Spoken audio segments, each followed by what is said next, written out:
మన Varahi sales grand festive celebrations ప్రతి 10,000 రూపాయల కొనుగోలుపై ఒక బంగారు నాణెం ఉచితం. ఈ ఆఫర్ జనవరి 15 వరకు మాత్రమే.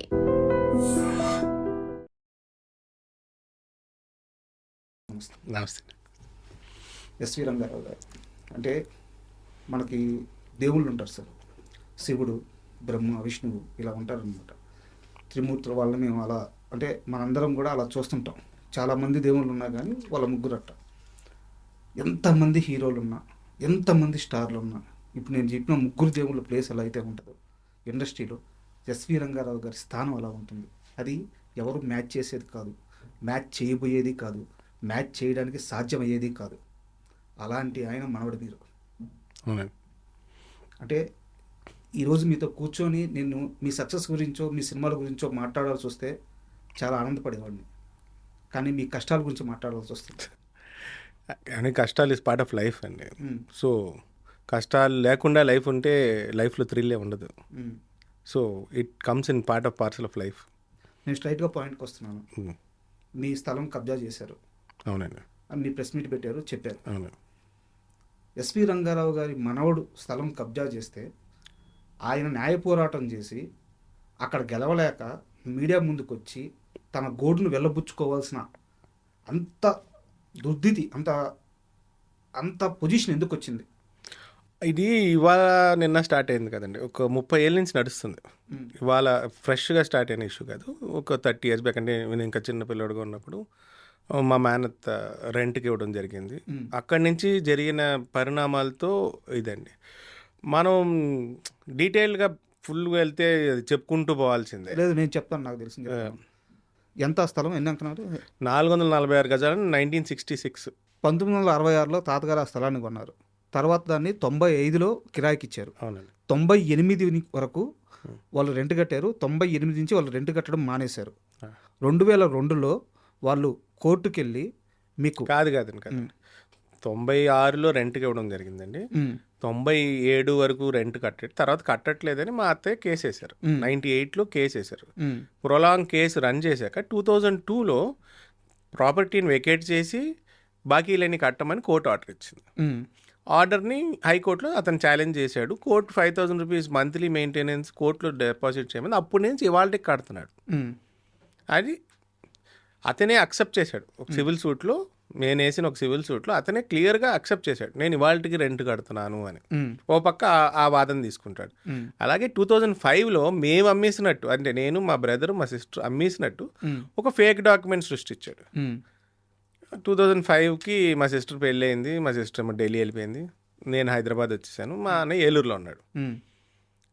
మేము రిజిస్ట్రేషన్ చేయట్లేదు, సేల్ డీడ్ చేసాము అనేది అతని వాదన. కోర్టుకి వెళ్ళాడు. కోర్టులో కేసు వేస్తే కోర్టులో నోటీస్ సర్వ్ చేయమంటారు. జనరల్గా ఏ కోర్టులో మీరు ఏ కేసు వేసినా కన్సర్న్ పార్టీకి నోటీస్ సర్వ్ చేయాలి. డాక్యుమెంట్లో చూపించేదేమో మా మెడ్రాస్ ప్రాపర్టీ డాక్యుమెంట్ అడ్రస్ ఇస్తాడు. ఇక్కడ నోటీసెస్ ఏమో సెకండ్రాబాద్లో ఏదో ఒక అడ్రస్కి సర్వ్ అవుతాయి. ఫేక్ నోటీసులు అంటే అడ్రస్ మీకు తెలియదు? మనకు అసలు విషయం తెలియదు. 2007 ఆ టైంలో 2007-8లో మామూలుగా ఇవన్నీ మేము చిన్నపిల్లలు కాబట్టి మా అత్తయ్యలు చూసుకుని ఉన్నారు. సడన్గా వన్ ఫైన్ డే వాళ్ళు యూఎస్ నుంచి వచ్చాక ట్యాక్స్ కట్టడానికి వెళ్తే, ఎవరు మీ ప్రాపర్టీ కాదు కదండి, శ్రీనివాస్ గారి ప్రాపర్టీ, మీరు ట్యాక్స్ కట్టడం ఏంటి అని అడిగారు. అప్పుడు మనకు విషయం తెలిసింది. అది ఎప్పుడైతే మేము అమ్మేసినట్టు డాక్యుమెంట్ ఉందో, మేము కంపల్షన్తో మేము పార్టీ అయ్యి మేము క్రిమినల్ కంప్లైంట్ రేస్ చేయడం జరిగింది. 2008లో ఒక ఎఫ్ఐఆర్ బుక్ అయింది. ఎఫ్ఐఆర్ బుక్ అయిన తర్వాత ఇన్వెస్టిగేషన్ తెలిసిందే కదా, నడుస్తుంది. తర్వాత కోర్టు వారు ఏం చేశారంటే ఫారెన్సిక్ ల్యాబొరేటరీకి మన సంతకాలు వెరిఫై చేయమని ఆ డాక్యుమెంట్లో ఉన్న సంతకాలు మన కోర్టులో కొన్ని సంతకాలు పెట్టమన్నారు. మేము కోర్టులో అన్ని సంతకాలు పెట్టడం జరిగింది. 2017లో అది ఎవిడెన్స్ వచ్చింది. ఫారెన్సిక్ రిపోర్ట్లో సంతకాలు మాయి కాదు, ఫోర్జ్డ్ సంతకాలు అనేది తేలిపోయింది. ఓకే. ఆ తర్వాత 2017లో 390 ఆఫ్ 2017 కింద ఒక ఛార్జ్ షీట్ ఫైల్ అయింది. కోర్టులో ప్రజెంట్ చేశారు. అక్కడి నుంచి ట్రయల్ నడుస్తుంది. ఇది ప్రాసెస్. ఈ లోపల అక్కడ ఎలాంటి కట్టడాలు కట్టకూడదు, సేల్స్ ఉండకూడదు అని చెప్పేసి అది మొన్న వచ్చింది. అది ఏంటంటే అంతకుముందు ఒక ఇల్లు ఉండేదండి. ఇదంతా జరుగుతున్న తర్వాత ఇప్పుడు ట్రయల్ ఎప్పుడు జడ్జ్మెంట్ వస్తుంది అని మనం వెయిట్ చేస్తున్న టైంలో ఎప్పుడు ట్రాప్ చేసాడో మా బ్రదర్ని ట్రాప్ చేయడం జరిగింది. ఓకే. నేను ఇందాక తన కారణాలు తనకున్నాయి, తను ఏం చెప్పట్లేదు. నేను అడిగితే 30 ఏళ్ళ నుంచి నడుస్తుంది, మనకి ఇంకేం పడతాం, ఆ కోర్టు ఖర్చులు ఈ ఖర్చులు తప్ప ఏం మిగలట్లేదు అన్నట్టు మాట్లాడుతుంటే ఏం చెప్పట్లేదు. కరెక్ట్గా చూస్తే ఏదైతే ఛార్జ్ షీట్ అయిపోయి అతను శిక్ష పడుతుంది, మనకు ప్రాపర్టీ హ్యాండ్ అవుతుంది అనుకున్న కేసుని వాళ్ళిద్దరు కాంప్రమైజ్ అవ్వడం జరిగింది. వన్స్ ఆ విషయం తెలియంగానే అడిగాను, మా వాడు సరిగ్గా సమాధానం చెప్పట్లేదు. సరే వెంటనే నేను వెళ్ళి ఫ్రెష్గా కంప్లైంట్లు ఇస్తూ వచ్చా. ఫ్రెష్గా కంప్లైంట్లు ఇస్తుంటే ఎక్కడ ఏ రెస్పాన్స్ రావట్లే. సరే వెంటనే సివిల్ సూట్ ఒకటి వేసాం 163/2024. అందులో జూలై 18th ఏదైతే తాతగారు ప్లస్ మా నాన్నగారు చనిపోయిన రోజు జడ్జి గారు అసలు ఏ ఆర్డర్ ఇవ్వనన్నారు. అంటే ఆవిడ ఈ రోజు ఈ కేసు వినడమే మనకి చాలా బాధాకరమైన విషయం. ఇవ్వనని 19th జూలై ఆ నెక్స్ట్ డే ఏది కట్టకూడదు, ఏది అమ్మకూడదు, ఇంజక్షన్ ఆర్డర్ ఇచ్చేసారు. అంటే 2024 నేను అనేది. ఆ తర్వాత అప్రోచ్ అయితే సిసిఎస్ వాళ్ళు ఒక కేసు రిజిస్టర్ చేశారు. తర్వాత మొన్న 9th monthలో నాంపల్లి పిఎస్లో ఒక కేసు రిజిస్టర్ అయింది. ఏదైనా కోర్ట్ ఆర్డర్స్ని వైలేట్ చేస్తున్నారని నేను రిపీటెడ్గా వెళ్ళి నేను అక్కడ పని ఆపిస్తుంటే గొడవ జరుగుతుంది కదండి ఆటోమేటిక్గా. దాని మీద 2 పార్టీలను పిలిచి కౌన్సిలింగ్ చేసి విషయం చెప్పాం. సో మనం అలాగా ఆర్డర్స్ తెచ్చుకోవడం జరిగింది. అది ఇంప్లిమెంట్ అవ్వట్లే. మీకు out and out right that fellow doesn't have any, ఎలా చెప్పాలంటే ఏ ఒక్క మినిమం ఇది కూడా మెయింటైన్ చేయట్లేదండి. అతనికి పోలీసులు అంటే భయం లేదు, కోర్టు ఆర్డర్స్ కానీ ఎందుకంటే అతను లాబీయిస్ట్ లాగా లాబీ చేసుకుంటుంటే ఎవరో ఒక చోట కాంప్రమైజ్ అయిపోతున్నారు. మనకు అన్యాయం జరుగుతుంది, అంతకనే ఏం లేదు. అంటే ఇక్కడ మీ బ్రదర్ కాంప్రమైజ్ అయ్యి తను ఏమన్నా అమౌంట్ తీసుకున్నారా? అది ఇప్పుడు దాకా క్లారిటీ లేదండి. వాళ్ళు ఏ మూవీ ఇప్పుడు దాకా ఇంత కేసు ఒక 1.5 year నుంచి నడుస్తున్నా జనరల్ కాంప్రమైజ్ ఒక ఎంఓవీ ఉంటుంది, ఆ ఎంఓవీ పబ్లిష్ చేయాలి. మా వాడు ఏమో తీసుకోలేదు అంటాడు. అతనేమో ఉన్నది అని అతను కమిట్ అవ్వట్లేదు, ఎక్కడ కోర్టులో సబ్మిట్ చేయట్లే. అతను అసలు నా కేసే నిలబడదని ఒక కొత్త రూల్ ప్రకారం వేసాడండి. ఓకే. అతను వేసిన పిటిషన్ కోర్టు కొట్టేయడం కూడా జరిగింది. కేసు చెల్లదు అని మీరు ఈ స్టేజ్లో చెప్పడానికి లేదు. It is a long debatable issue. అతను టైం ల్యాప్స్ అయిపోయిన టైం తర్వాత వీళ్ళు కేసు వేస్తే చెల్లదు అని ఒక క్రైటీరియా తీసుకున్నాడు. ఓకే. కానీ మన న్యాయశాస్త్రం ప్రకారం ఒక రూల్ ఉందండి, ఎనీ సివిల్ డిస్ప్యూట్కి 3 years లోపలే అపీల్కి వెళ్ళాలని. కానీ వెన్ సివిల్ డిస్ప్యూట్లో ఎప్పుడైతే క్రిమినల్ ఇంటిమిడేషన్ ఉంటుందో, క్రిమినల్ ఆస్పెక్ట్స్ ఉంటాయో దానికి టైం లిమిట్ లేదు. ఓకే. మనం ఆ క్లాస్ తీసుకుని మనమే ఫైల్ చేయడం జరిగింది. నిన్నటి ఒక లాస్ట్ వీక్ కూడా హైకోర్టుకి వెళ్ళి మళ్ళీ పిటిషన్ వేసుకున్నాం. హైకోర్టు నుంచి మళ్ళీ స్టే ఆర్డర్ వచ్చింది.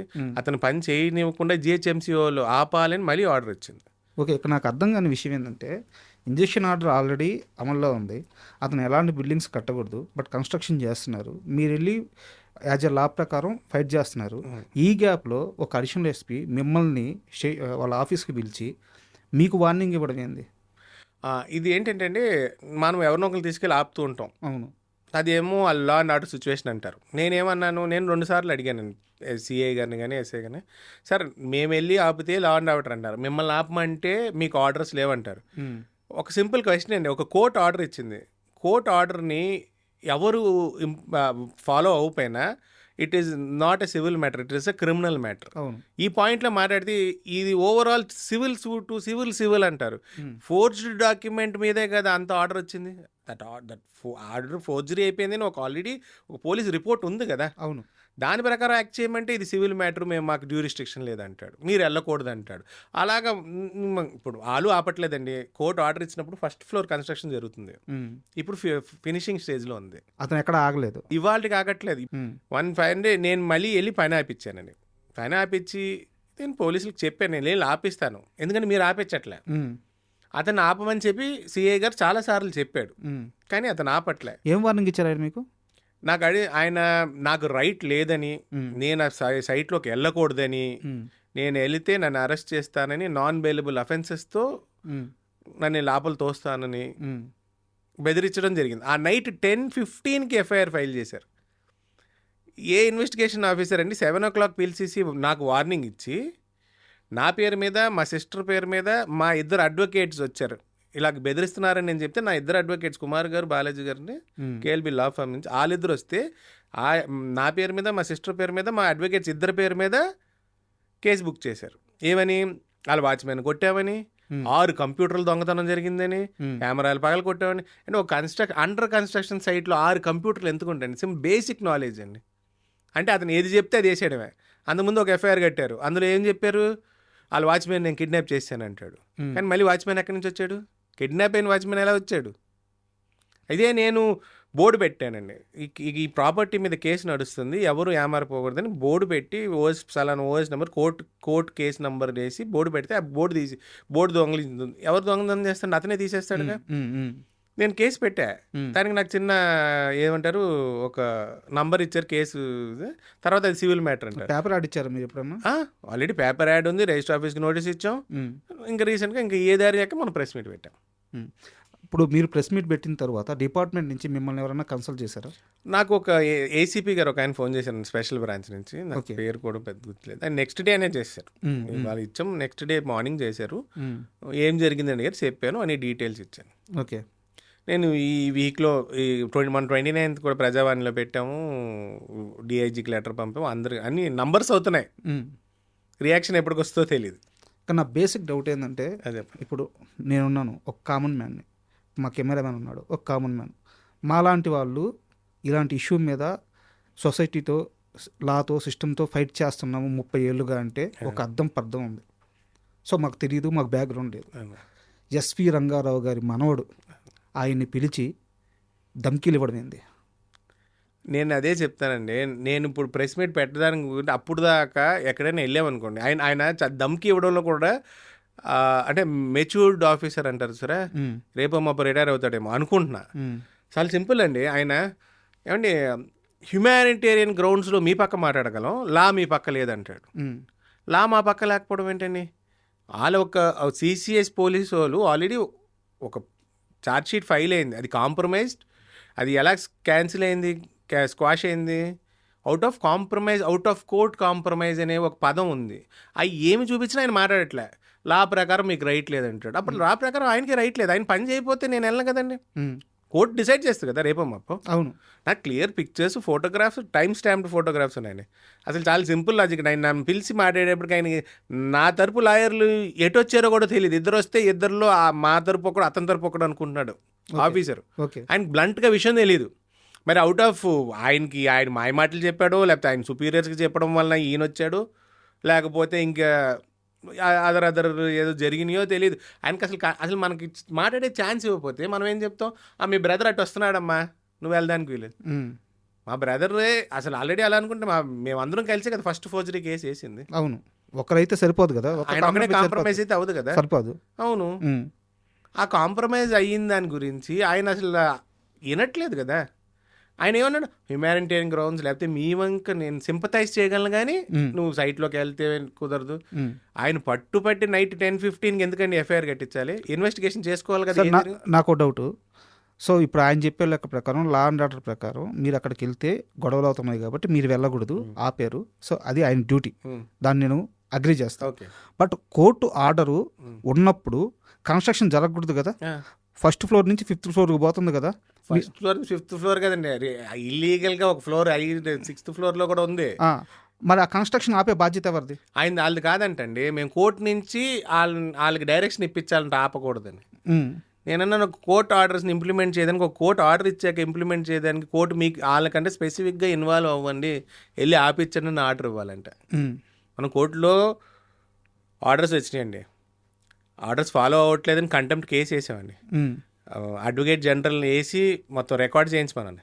జిహెచ్ఎంసీకి వెళ్ళి కంప్లైంట్లు పెడితే వాళ్ళు నోటీసులు సర్వ్ చేశారండి. ఏది సెట్ బ్యాక్స్ వైలేషన్ జరుగుతుంది, పని జరగకూడని కోర్టు ఆర్డర్ ఉంది, మీరు చేస్తున్నారని. 5 ఆర్డర్స్ వచ్చాక ఆడేం చేశాడు, జూనియర్ కోర్టుకి వెళ్ళాడు. నాకు ఆల్రెడీ ఏంటిది జెన్యూన్ పర్మిషన్ ఉంది, జిహెచ్ఎంసీ వాళ్ళు కావాలని ఇబ్బంది పెడుతున్నారని. అక్కడెక్కడ మన పేరు చూపించాడు. అతను ఆల్రెడీ కోర్టులో తిరిగే ఒక మనిషి అండి. అతని కేసులు లేకపోతే అతనికి నిద్ర పట్టదు. 16 కేసులు ఉన్నాయండి, 16 ఇటువంటి కేసులే. ఆల్రెడీ ఒక ఆసిఫ్ నగర్లో ఒక బిల్డింగ్ ఇలాగే కడతానని జనం దగ్గర డబ్బులు తీసేసుకున్నాడు, బ్యాంకుల దగ్గర డబ్బులు తీసేసుకున్నాడు. సిబిఐ కేసులో ఛార్జ్షీట్ ఫైల్ అయ్యి అతను సెంటెన్స్ అయితే బెయిల్ మీద ఉన్నాడు, కన్విక్ట్ అయ్యాక. కన్విక్ట్ అయ్యి బెయిల్ మీద తిరుగుతున్నాడు.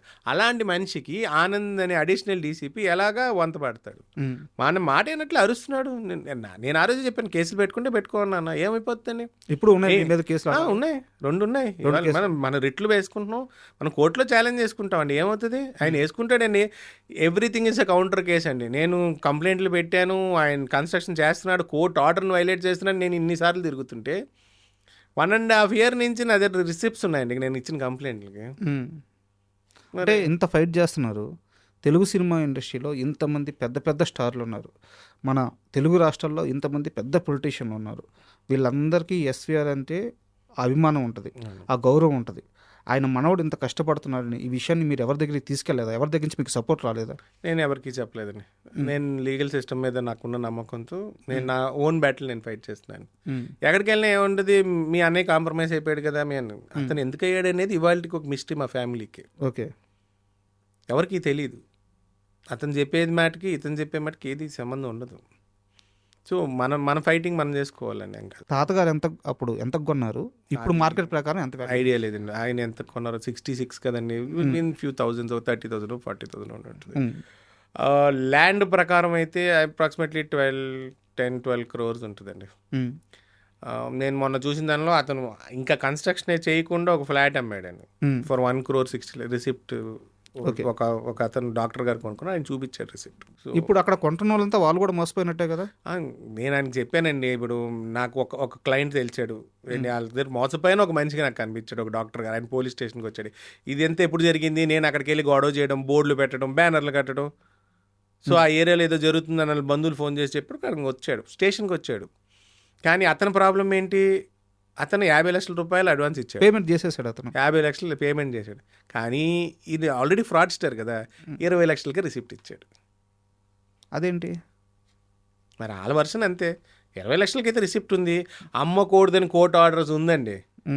లాస్ట్ ఇయర్ July 19th ఉన్న ఆర్డర్స్కి March of this year అమ్మాడు అతను. మీరు అంటే మాకెలా తెలుస్తుంది సార్ అంటే, మీరు ఇంత చెప్తున్నారు. ఇదే ప్రాపర్టీని 2 ముక్కలు చేశాడు. ఓకే, సొంతంగా ఒక కంపెనీ ఫ్లోట్ చేశాడు. ఆ కంపెనీకి ఇదే 446 గజలు 223 చొప్పున 2 ముక్కలుగా రిజిస్టర్ చేశాడు. ఏది ఎప్పుడైతే ఛార్జ్ షీట్ ఫైల్ ఏం చేశారో 2017 ఆ ఇయర్. మనకి ఛార్జ్ షీట్ ఫైల్ అయిపోతుంది, మనం ఇబ్బంది పడతామని మరి ఇంటర్నల్ ఇన్ఫర్మేషన్ ఏదో లీక్ అయిందో లేకపోతే అయ్యాక చేశాడో 2 ముక్కలు చేశాడని. 2 ముక్కలు చేసి దీన్ని తీసుకెళ్ళి ఒక బ్యాంకులో ఒక డాక్యుమెంట్ తనగా పెట్టాడు. ఓకే, 5 కోట్లకి తనగా పెట్టాడు. తన అవసరాలు ఇన్వెస్ట్మెంట్. అదే మళ్ళీ ఏం చేశాడు, మళ్ళీ మొన్న 2022-23లో అతనే క్యాన్సిలేషను, అతనే డాక్యుమెంట్. ఇది రిటర్న్కి ఆ కంపెనీని ఫ్లోట్ చేసిన కంపెనీని మూసేసి డాక్యుమెంట్ క్యాన్సిల్ చేసేసి ఫ్రెష్గా పర్మిషన్ అప్లై చేశాడు. ఎట్టబోధిస్తున్నారండి, నాకు తల పోతుంది. మీరు నన్ను అడుగుతారండి, రిజిస్టర్ ఆఫీస్లో ఎలా రిజిస్టర్ చేశారంటే ఒక పీపీ గారు ఆ కేసులు ఏ స్టేజ్లో లేదు, ఎవరు ఏం పట్టించుకోవట్లేదు, సో మీరు రిజిస్టర్ చేయొచ్చు అంటే GHMCకి 10% మార్టిగేజ్ రిజిస్ట్రేషన్ అయిపోయింది. అదే వెబ్సైట్లోకి మీరు వెళ్ళి ప్రొహిబిటెడ్ ప్రాపర్టీ లిస్ట్లో చూసుకున్నాం, ఇందులో ఒక మొక్క ఉంటుంది, ఖచ్చితంగా ఉంటుంది కదా. అది ఉంది నా దగ్గర, ఆ రికార్డు కూడా ఉంది. మరి ఆ లెక్క ప్రకారం అసలు ప్రొహిబిటెడ్ ప్రాపర్టీస్ ఇప్పుడు రెవెన్యూ ఇన్వాల్వ్ అవ్వాలంటే MRO దగ్గరికి వెళ్తే మాకు సంబంధం లేదండి. కోర్టు నుంచి ఎక్కడికి వెళ్ళి మీరు కోర్టు నుంచి డైరెక్షన్ వచ్చి 10 రోజులు అయిందండి హైకోర్టు నుంచి. నేను అన్ని ఆఫీసులు తిరుగుతున్నాను, ఎవరు ఆఫీసర్లు కూడా దొరకట్లేదు. సో బాగా ఇబ్బంది పడుతున్నారు ఈ విషయం. తప్పదండి. ఇప్పుడు నాలో ఒక ఇది ఉందండి, నేను ఏదైనా మొదలెట్టాను అనుకోండి, అది హిట్ అయినా ఫ్లాప్ అయినా మనకి ఉండదండి. మనం పని పట్టుకుంటే అది పూర్తి చేయాలి అంతే. అంటే నేను కాస్త ఈ ప్రాపర్టీ విషయం నుంచి పక్కకు వస్తున్నాను. మీరు ఇంత పెద్దగా ఉన్నారు, మరేం చిన్న అని పిలుస్తారండి మిమ్మల్ని? నేను ఇంట్లో 2వ కొడుకుని కదండి. మా వాడిని పెద్ద అంటారు, బాబాజీ అంటారు, నాకు చిన్న అంటారు, చిన్నబాబు. మీ కటౌట్కే పిలుపుకి అసలు సంబంధం లేకుండా చిన్నప్పుడు మరి తెలియలేదండి. అది ఇంట్లో ముద్దు పేరేలే, అలా వాడకం పేరు కూడా అయిపోయింది. చాలా మందికి మా తాతయ్య గారు పేరు పెట్టారు కాబట్టి అవుట్ ఆఫ్ రెస్పెక్ట్ నన్ను చిన్నానే ఎక్కువ మంది పిలుస్తారు. నేను ఓపెన్గా ఒక క్వశ్చన్ అడుగుతాను, నో ప్రాబ్లం. మీరు బాధపడ్డా పర్లేదు, కానీ నేను అడుగుతాను. నేను ముందే చెప్పాను, నో ప్రాబ్లం. 2014-15 ఆ టైంలో నేను FBలో మిమ్మల్ని ఫాలో అయ్యేవాడిని, ఫేస్బుక్లో. ఆ టైంలో కనిపించిన ఎస్వి రంగారావుకి ఇప్పుడు నా ఎదురుగా కూర్చొని కనిపిస్తున్న ఎస్వి రంగారావుకి చాలా తేడా కనిపిస్తుంది. ఒక కమిట్మెంట్ కనిపిస్తుంది, ఒక క్లారిటీ వచ్చింది. మాట్లాడే విధానంలో కానీ, లైఫ్ని లీడ్ చేసే విధానంలో కానీ, ఎదుటి మనిషిని చూసే విధానంలో కానీ చాలా మెచ్యూర్గా కనిపిస్తున్నారు. ఓకే. బట్ ఆ టైంలో మీ పోస్టులు చూసినా అండ్ మీ లైఫ్ స్టైల్ చూసినా నాకు ఎక్కడా కూడా ఒక ఎస్విఆర్ మనవడికి ఉండాల్సినంత కమిట్మెంట్ కానీ అప్రోచ్ కానీ తగ్గినట్టు అనిపించింది. లైఫ్లో చాలా లేటుగా మీకు క్లారిటీ వచ్చిందా? అలా చెప్తే దానికి 2-3 రకాలు ఉన్నాయండి. అంటే నా అబ్జర్వేషన్ కరెక్ట్ అని ఒప్పుకుంటారు. నేను ఒప్పుకుంటున్నానండి. నేను అప్పుడులో చాలా మిస్టేక్స్ చేశానండి. మీకు చాలా సింపుల్ లాజిక్, అది చెప్తే ఏంటి ఇది ఎలా చెప్పుకుంటున్నాడు అనుకున్నట్టు. నాకు 7 ఏళ్ళు వయసు ఉన్నప్పుడు మా పేరెంట్స్ చనిపోయారు, మదర్ ఫాదర్. అక్కడి నుంచి నాన్నమ్మ మావయ్యలు పెంచారు. స్టెప్ బై స్టెప్ ఎక్కడ మాకు ఇంకోటి ఉంటుంది, ఏదన్నా మా అన్నయ్య మాట వినాలి, మా అన్నయ్య చిన్నోడుగా నువ్వు రిలాక్స్డ్గా ఉండు. తర్వాత కొన్ని ఏమంటారు అన్వాంటెడ్ ఫ్రెండ్షిప్స్, ఏదో ఒక ట్రాక్లోకి వెళ్తాము, ఆ ట్రాక్ డిస్టర్బ్ అవ్వడం, అలాగా కొంత ఫ్యామిలీ ప్రాబ్లమ్స్, ఇలాగే ప్రాపర్టీస్ డిస్ప్యూట్స్ అని ఇదని అదని, ఇదంతా ఒక పక్క అండి. ఇదంతా ఒక రాంగ్ ఫ్రెండ్షిప్స్, రాంగ్ ట్రాకు, నీకేంట్రా తక్కువ అంటే అది. కానీ లోపల నాకు ఒక భయం కూడా ఉండేదండి.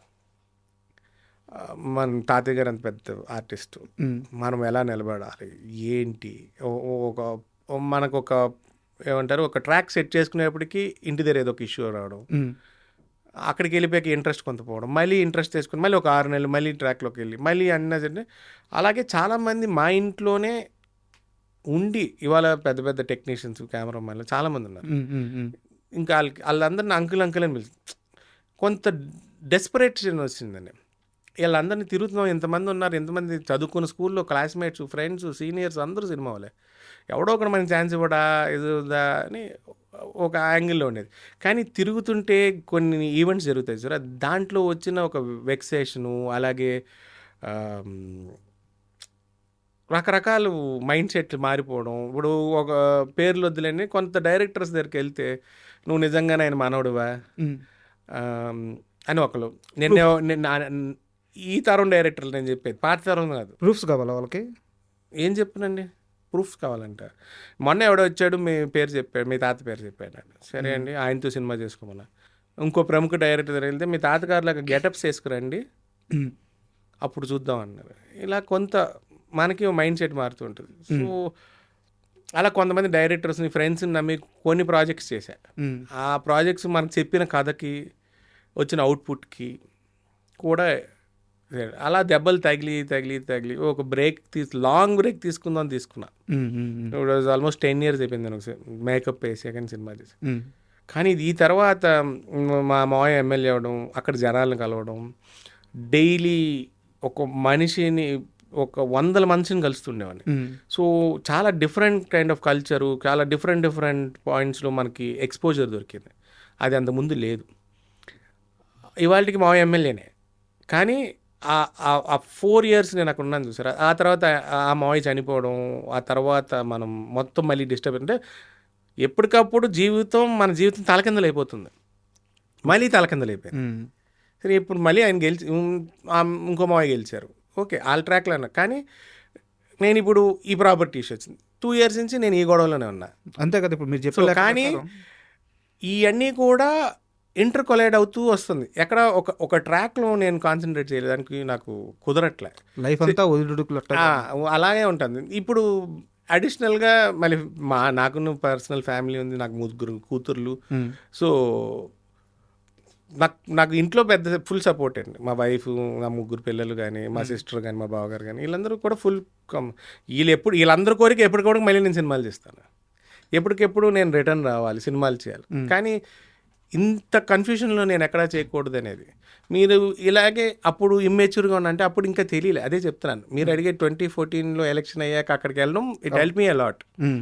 అంటే అప్పటి వరకు ఇంపల్సివ్గా ఉండేవాడిని, చాలా మామూలు కోపం కాదు, చిన్న విషయానికి కూడా టక్మని కోపం వచ్చేస్తుంది, అరిచేస్తాను, తిట్టేస్తాను, రచ్చ చేసేస్తా. ఓవర్ ది ఏరియా అక్కడ కూడా దెబ్బలు తగిలి ఒక గెలుపుని చూసాం కదా, అలా కాదండి. నేను 2-3 గెలుపులను చూసాను, అలాగే 2-3 ఓటములు చూసాను. కానీ ఎప్పటికప్పుడు పడి లేచి ఇంతకుముందు లైట్ తీసుకునేవాడిని. కానీ ఈ స్టేజ్లో పడితే ఇంకా రికవరీ ఉండదండి. So I become more matured, కోపాన్ని తగ్గించుకున్నాను with help of the family. Basically నాకు మా ఆవిడ కానీ, మా సిస్టర్, మా వీళ్ళందరూ కూడా సరే పిల్లలు ఎలా గివ్స్ యూ జాయ్, రెస్పాన్సిబిలిటీ పెరిగింది. So and I become more matured అంతమంది జనం మధ్యన. ఇవాళకి కూడా నేను అయితే హైదరాబాద్ వెళ్ళిపోయి మళ్ళీ సినిమా చేసుకుంటున్నాను అనుకుంటున్నారు అక్కడ ఉన్న జనం, కానీ నేను ఇక్కడ ఈ గొడవలో ఉన్నాను, అంతే తేడా. So this game a lot of experience అండి. తర్వాత కూడా ఇప్పుడు మనిషి పవర్లో ఉన్నప్పుడు, పవర్లో లేకపోతే జస్ట్ ఆయన 3,000 ఓట్లు ఓడిపోయారు. అంత వేవ్లో కూడా ఆయన 3,000 ఓట్లు. వెంటనే ఆయన 6 నెలలకు చనిపోయారు.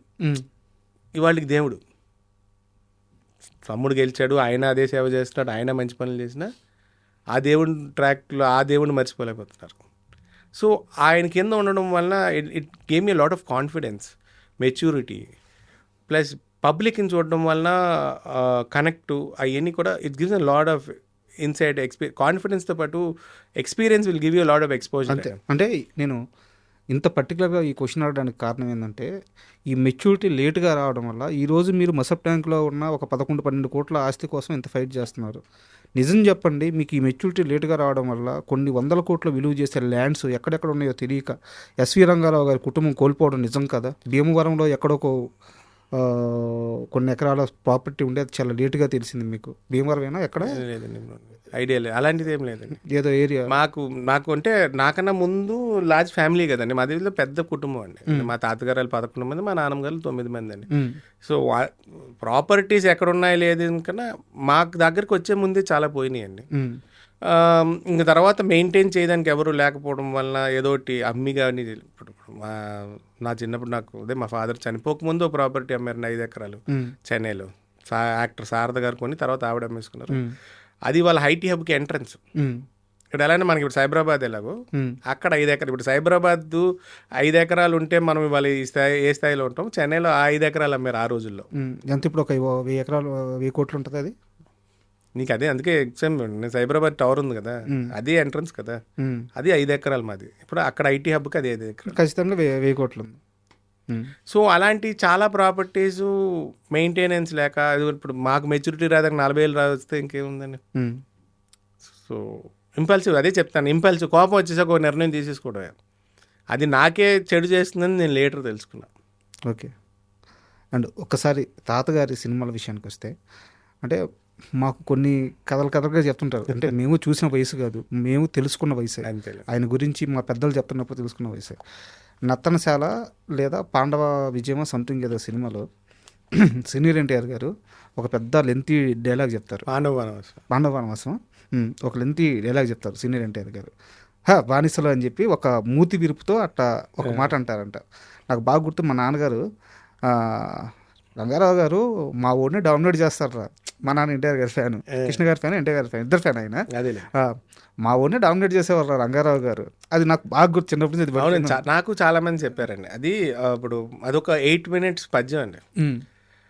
అది మా హిసాబ్లో జరుగుతుంటే అది 8 minutes అయిపోయాక ఈయనకి 4 పేజీల డైలాగ్ ఉందంటే, ఆయన ఇదంతా చూసుకుని ఇంత ఎవడని చెప్తాడా అని డైరెక్టర్ గారు నేను చూసుకుంటానంటే ఆయన ఒప్పుకున్నారంట. నాకు కూడా పెద్దలు సినిమా ఇండస్ట్రీలో చెప్పినప్పుడు తెలిసిన ఒక విషయం. ఓకే.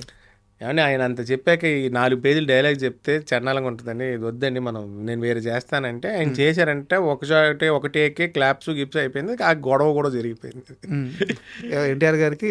అంటే డైరెక్ట్గా గొడవ కాదు, అలాగెలా కుదురుతుంది అంత పెద్ద పద్యాన్ని అలాగా అది లైట్గా తీసి పడేస్తే నాకు ఇంపాక్ట్ మారిపోదు అది అంటే. నాకు అర్థమైంది ఏంటంటే అక్కడ ఒక భీముడికి దుర్యోధనుడికి జరిగే ఒక ఇన్సిడెంట్ అది, కానీ అది పర్సనల్గా వెళ్ళిపోయిందో మరి ఫ్యాన్స్ దాకా వెళ్ళిపోయిందో నేను నాకు కరెక్ట్గా తెలియదండి.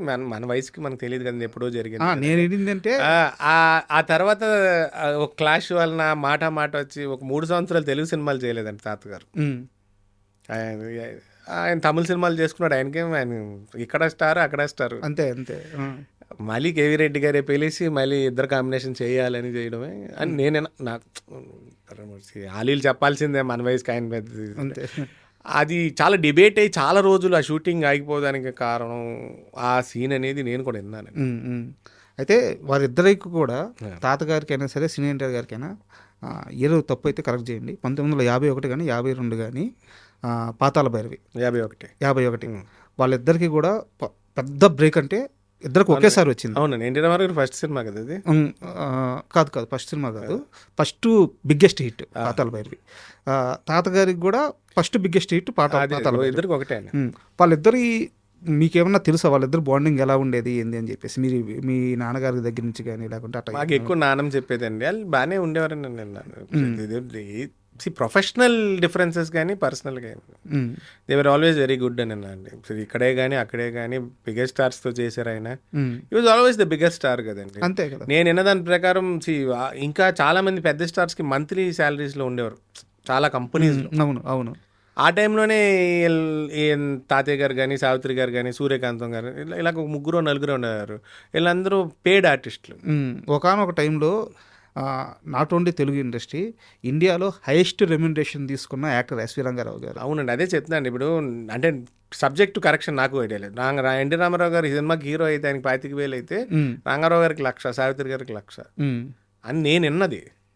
So I may be subject to correction, but still double the payment హీరోల కన్నా. ఆయనని కాదు, ఎన్టీ రామారావు గారు ఒకళ్ళే అనకూడదు మనం, ఇంకా పెద్ద ఆర్టిస్టులు పెద్ద హీరోలు చాలా మంది. ఎందుకంటే ఇది విజయవారి వాళ్ళ దాంట్లో ఏ సినిమాలు చేసినా ఏఎన్ఆర్ గారు కానీ ఎన్టీఆర్ గారు కానీ వీళ్ళంతా ఎంప్లాయీస్. అవును, మంత్లీ శాలరీస్ ఉండేవి. అవునండి, అడిషనల్గా సినిమాకి రెమ్యునరేషన్ ఉండేది. సో అంతేగాని వీళ్ళు నేను అదే చెప్తున్నానండి. ఎగ్జాంపుల్ చెప్పాను 25,000 to 1,00,000 అని. నేను చెప్పింది ఒక బేసిక్ ఇది. మా తాతగారికి కూడా విజయ స్టూడియోస్తో ఉన్న అనుబంధం అనేది కదా, విజయవాణి వాళ్ళతో. మా పెద్దత్త పేరు విజయలక్ష్మి. సో దట్స్ కనెక్ట్ అన్ని చోట్ల. సో ఆయన అప్పటికే paid artist, there all employees come సినిమాలో అదర్ పేమెంట్స్ ఉండేవి. ఓకే. అండ్ అంటే ఎన్టీఆర్ గారి ప్రస్తావన వచ్చింది కాబట్టి ఇప్పుడు ఈ రోజున మీరు ఎన్ని ఇబ్బందులు పడుతున్నారో లేకుంటే మీ పర్సనల్గా ఎన్ని సక్సెస్ఫుల్ చూస్తున్నారో పక్కన పెడితే, ఆ తరంలో ఆయన మనవుడు అని గుర్తుపెట్టుకున్న స్టార్స్ కొంతమంది ఉంటారు. ఉదాహరణకి బాలకృష్ణ గారు మీకు ఎప్పుడు టచ్లోకి వచ్చినా చాలా ప్రేమగా మాట్లాడతారు, చాలా గౌరవంగా చూసుకుంటారు. అండ్ సీనియర్ ఎన్టీఆర్ గారి 100వ జయంతి ఫంక్షన్కి మిమ్మల్ని ఇన్వైట్ చేశారని చెప్పారు అనమాట. సో అలాంటి కమిట్మెంట్ మిగతా స్టార్స్లో ఎక్కడన్నా చూసారా మీరు, బాలకృష్ణ గారు కాకుండా? అండి, it depends and varies from person to person అండి. బాలకృష్ణ గారు అంటే వెళ్తే చాలా ఫ్రీగా మాట్లాడతారు. ఇప్పుడు మేము కలిసి పక్క ఫ్లోర్లో షూటింగ్ చేసిన రోజులు ఉన్నాయి. సో వెళ్తే బాగా మాట్లాడతాడు, బాగా రెస్పాండ్ అవుతాడు. ఆ రోజు కూడా నేను వచ్చిన లోపలికి వెళ్ళలేకపోయాను. సో మ్యాసివ్ క్రౌడ్, నేను ట్రావెల్లో లేట్ అయింది. ఇంతకుముందు జరిగిన 2-3 ఇన్సిడెంట్లో కూడా నేను ఆయనతో మాట్లాడాను. ఆయనతో ఎప్పుడు ఫుల్ సపోర్ట్గానే ఉంటాడు. ఆయన ఇంకా ఎదురు అడ్వైస్ చేస్తాడండి. మాలాగా స్టీరియో టైప్ హీరోలు అవ్వకూడనా, సినిమా లేట్ అయినా పర్లేదు, మీ తాతగారు లాగా మా నాన్నగారు లాగా డిఫరెంట్ క్యారెక్టర్స్ ట్రై చేయాలి. ఆయన పర్సనల్ ఒపీనియన్స్ ఆయన చూసి కొన్ని చెప్పేవారు. సో చాలా అదేమి ఉండేది కానీ మిగతా అంటే I hardly met a few అండి. ఇప్పుడు దాసనారాయణ గారు ఉండేవారు, ఆయన బాగా ఉండేవారు. ఎప్పుడు వెళ్ళినా రానాన్ని కూర్చోబెట్టుకుని మాట్లాడేవారు. అలాగే గుమ్మడి గారు ఉన్నంతసేపు అలా చాలా మంది ఆర్టిస్ట్. నేను అనుకోకుండా సావిత్రి గారు వాళ్ళ డాటర్ వాళ్ళ ఇంటి గోప్రవేశానికి రజనీకాంత్ గారిని కలిశారు. ఓకే. ఆయన కూడా అసలు ఆయనే అంత super star. But they all rate తాతయ్య గారు సూపర్ స్టార్ కదా. సో వెరీ ఆయన చాలా సాఫ్ట్గా, చాలా ఇదిగా, చాలా ఏం చెప్పారు రజనీకాంత్ గారు, కాస్త క్లారిటీగా చెప్తారా? ఆయన అప్పుడు మాయాబజార్ కలర్లో రిలీజ్ అవుతుంటే సావిత్రి గారు మనోడు ఎస్వి రంగారావు మనోడు నాకు షో వేయించరా అని అడిగారు. అంత జోవియల్గా లేదు, వాళ్ళు కూడా they are very big fans కదా. చాలా అంటే we hardly spoke for 10-15 minutes general topics. ఆయన అంటే మీరు ఎంత పెద్ద స్టార్ని కలవండి, ఎంతమంది ఒక సామాన్య రైతుని కలవండి, రంగారావు గారు టాపిక్ వస్తే మన మాట్లాడినవరండి. వాళ్ళ ఫేవరెట్, వాళ్ళకి ఏమి ఇష్టం అయ్యే చెప్తారు. ఇప్పుడు మీరు ఈ మాట అన్నారు కదా, యాక్చువల్గా నాకు ఇందాక గంచి మైండ్లో ఒక విషయాన్ని షేర్ చేసుకోవాలని కొడతా ఉంది. నేను మీరు మాట్లాడేది వింటున్నా కానీ అది ఎప్పుడు చెప్దామని. సేమ్ ప్రతి ఒక్కరి పరిస్థితి అంతే. రంగారావు గారి టాపిక్ వస్తే నాకు అనిపించేది చెప్తాను. అంటే నాకు తెలిసింది అది 12 కాపురం సినిమా. ఆ రోజు సెట్కి తాతగారు రావాలి. సరే, కొన్ని సమస్యలు ఉన్నాయి. ఆ రోజు ఇంట్లోనే ఉన్నారు, కాస్త డ్రింక్ చేస్తున్నారు. ఆయన ముందే చెప్తుంటారు ఎప్పుడు కూడా, రంగారావు గారు డేట్స్ ఉంటాయి కదా వాటి మీద సైన్ చేయరు, డేట్స్ ఇస్తారు. బట్ నేను కమిట్మెంటెడ్గా ఈ డేట్స్ కొంటాను, డేట్స్ మీద అప్పట్లో సైన్ చేసేవాళ్ళు, ఇప్పుడు లేదు సైన్ చేయరు ఆయన. ఎందుకంటే అడ్జస్ట్మెంట్ ఉంటుంది, నాతో సినిమా తీసాను ముందే చెప్తాడు. సో ఆ రోజు రాలా ఎవరు, తాతగారు ఎస్వి రంగారావు గారు ఆ రోజు రాలా. 12 కాపురం సినిమా సెట్స్లో కృష్ణ గారు ఉన్నారు, గుమ్మడి గారు ఉన్నారు. మన ఇంకో యాక్టర్ ఎవరో ఉన్నారు, ప్రభాకర్ రెడ్డి గారు, ప్రభాకర్ రెడ్డి గారు. ప్రభాకర్ రెడ్డి గారు, నలుగురు బ్రదర్స్. నలుగురు బ్రదర్స్. లేదు తీసుకురాపోండి సార్ని తీసుకురాపోండి కృష్ణ గారు పంపించారు. వచ్చి నేను చేయలేనని చెప్పి వెళ్ళిపోయారు ఎస్వి రంగారావు గారు. కృష్ణ గారికే చెప్పి వెళ్ళిపోయారు. ఆమె గుమ్మడి గారు ఉండి, సార్ ఇదంతా నేను చదివింది వినిందే, గుమ్మడి గారు ఉండి ఎందుకు మనం ఇలా ఈ ఆర్టిస్ట్తో భరించడం, మనం రీప్లేస్కి వెళ్ళిపోవచ్చు కదా అని చెప్పి గుమ్మడి గారు సలహా ఇచ్చారంట కృష్ణ గారు. కృష్ణ గారు ఉండి ఆ క్యారెక్టర్ని చేస్తే ఆయన మాత్రమే చేయగలడు, ఇంక ఎవ్వరూ చేయలేరు, రేపు చేద్దామని చెప్పి ఆగారంట. తర్వాత రోజు ఎస్విఆర్ గారికి ఈ విషయం తెలిసిందంట. తెలిస్తే కృష్ణ గారిని, ఆయన పర్సనల్ మేకప్ మ్యాన్ని, వీళ్ళందరినీ పిలిపించి ఆ మేకప్ మ్యాన్కే ఫోన్ చేస్తారంట కృష్ణని తీసుకొని రమ్మని చెప్పేసి. ఆ మేకప్ మ్యాన్ ఇదంతా చెప్పింది. ఇది ఎక్కడ ఎవరో రాసిందో ఎవరో వీడియో చేసిందో కాదు, మొన్న ఎప్పుడో విన్నట్టు. ఆ మేకప్ మ్యాన్ చెప్పిన పదాలు ఇప్పుడు నేను మీకు చెప్తున్నాను. వెళ్ళి చూస్తే ఇప్పుడు దాకా ఉన్న రష్ చూశారు కదా, ఇకపైన ఎస్విఆర్ విజృంభిస్తే, ఎస్విఆర్ తలుచుకుంటే ఎలాంటి అవుట్పుట్ వస్తుందో కృష్ణ నువ్వు చూస్తావు అని చెప్పి ఆ సినిమా మొత్తం యాక్ట్ చేస్తే ముందే చెప్పారంట కృష్ణ, ఈ సినిమా రిలీజ్ అయిన తర్వాత నీ గురించి కానీ డైరెక్టర్ గురించి కానీ ఇంకొకరి గురించి కానీ ఎవరు మాట్లాడుకోరు, ఓన్లీ ఎస్విఆర్ గురించే మాట్లాడుకుంటారు చూడు అని చెప్పి ఛాలెంజ్ చేసి ఆ సినిమా రిలీజ్ అయితే ఎస్విఆర్ గారు మొత్తం క్రెడిట్ అంతా కొట్టేశారు. అవునండి, ఆ సినిమాలో చిన్న ఆ పాటలో ఆ ఏడుస్తుంటేనే అయిపోయిందండి, అక్కడతో అయిపోతుంది. పిల్లోడు చనిపోక 12 కాపురంలో అవును బాబు వినరా అంటేనే అయిపోయింది. ఇంకా అక్కడతో అదే పాట 2 రకాలు ఉంటుంది ఆ సినిమా. అవును, వేరియేషన్ ఉంది. ఆనందంగానే ఉంటుంది, బాధల్లోనే ఉంటుంది. ఆయన ఆ పాట ఎంత హిట్టో బాధపడే పాట కూడా అంతే హిట్. ఇప్పుడు ఇట్ డిపెండ్స్ అండి. ఇప్పుడు ఆయన ఆ రోజుల్లో ఆ మేకప్ మ్యాన్ గారు ఉన్నారు కాబట్టి, ఆయనకు జరిగింది తెలుసు కాబట్టి. ఆయన ఇంకో మాట అన్నాడు, ఈ సినిమా ఎవరికి నేను తాగనని చెప్పాడు ఆ రోజుల్లో, ఆయన చెప్పాడని. నేను కూడా ఇప్పుడు రీకాల్ చేసుకుంటూ వస్తుంది. ఇప్పుడు ఏదైతే ఇంత చెప్పిన ఆయన ఆ మాట కూడా అన్నాడు, ఇప్పుడు నేను తాగి పడుకున్నానే కదా మీరు అన్నారు, నేను ఇంత చెప్తున్నాను ఇంకా తాను ఏమండి. ఇప్పుడు డిపెండ్స్ అండి. ఆ రోజుల్లో షూటింగ్ లేదనుకుని ఉండొచ్చు, లేకపోతే ఇంకోటి అనుకుని ఉండొచ్చు. ఇప్పుడు ఆయన తాగి ఉన్నారు అంటున్నారు, ఓకే. నేను కమెంట్ చేయలేను, ఎందుకంటే ఆ రోజు ఏం జరిగిందో మనకు తెలియదు, సో మనకు ఐడియా లేదు. సో ఇట్ డిపెండ్స్ అండి. ఇప్పుడు అది జరిగింది అంటున్నారు, నేను ఆ తరంలో మనం లేం కాబట్టి. కానీ ఆ తర్వాత అవుట్పుట్ ఆయన ఇచ్చేశారు. సినిమాకి మనకు కావాల్సింది అవుట్పుట్ అన్నారు. ఆ రోజు కమిట్మెంట్ హానర్ చేయలేదు అంటే ఆ ప్రొడ్యూసర్కి ఆయనకి ఉన్న అండర్స్టాండింగ్ అదంటే, నాకు తెలిసి కృష్ణ గారి ప్రొడ్యూసర్ ఆ సినిమాకి. సో ఇట్ డిపెండ్స్ అండి, they are happy with output కదా, అంతే కదా. మనం మాట్లాడుకునే ఎవరైనా అది సినిమా ఇవాళ 12 కాపురం అంటే ఫ్యామిలీ సినిమా అంటే దాని తర్వాతే. అవును. అండ్ తాతగారి సినిమాల్లో మీకు బాగా నచ్చే సినిమా ఇది? ఏం చెప్తారు, ఆయన నాకు తెలిసి 400 చిల్లర సినిమాలు చేశారు.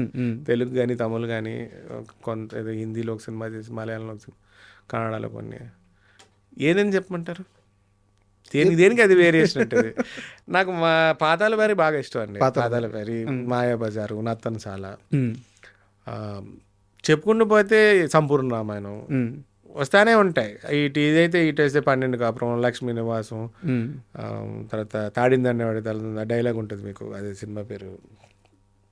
తలందనేవాడు తాడిందనేవాడు తలదనే ఉంటాడు గూట్లేని డైలాగ్ ఉంటుంది, సడన్గా రీకాల్ అవ్వట్లే.